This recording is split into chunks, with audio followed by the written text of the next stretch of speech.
Okay, so after reviewing the notes on momentum, we're going to go over this very basic momentum example.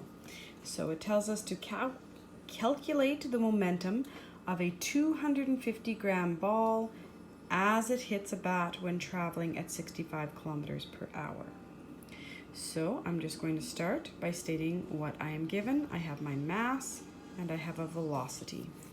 So I'm going to go right here, and I have mass is equal to 250 grams, and I'm going to actually leave a space.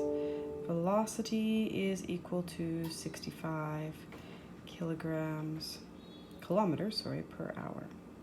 Now, what we need to be aware of, and kind of before I even think about the question or move on, I know I'm in physics, and therefore I know that grams is not my unit of choice. I need kilograms, and to convert, I need to divide by 1,000. So that is going to give me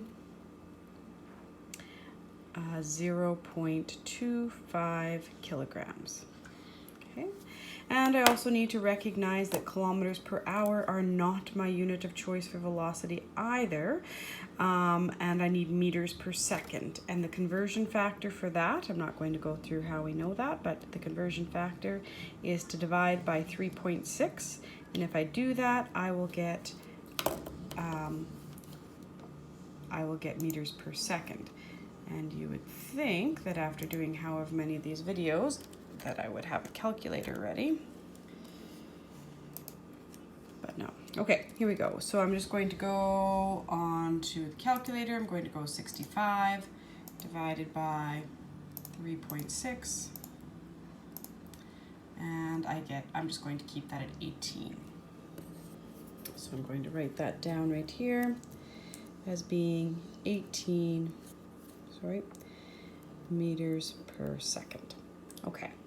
So in your notes that you have, you're introduced to your new formula for momentum. And momentum has this strange symbol here. It's the Greek letter rho. And it is the relationship of how mass and velocity affect momentum. Momentum is not energy, but you can kind of think of it sort of in that fashion. And the more mass we have of something, the more momentum something has. And the faster something travels, the more momentum something has. So if you think about, even if you're hiking and you run down a hill, as you move down the hill, you go faster, and then you can sort of feel that pushing you on, and that allows you to run up the next hill easier if that's the way the path goes. So I'm just going to substitute in my variables.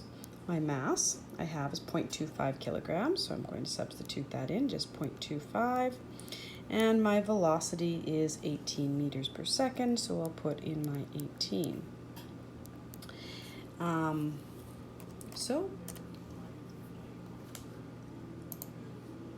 I multiply that, and I'm going to get 4.5. Now you might wonder, or it'll be in your notes, what the units are. So mass was kilograms, so I'm going to keep that, kilograms. And because they're side by side, I'm going to put a little dot here that indicates sort of multiplication. These guys were meters per second, so I'm going to put meters per second. So they're a very strange unit for both impulse and momentum. But that's our answer.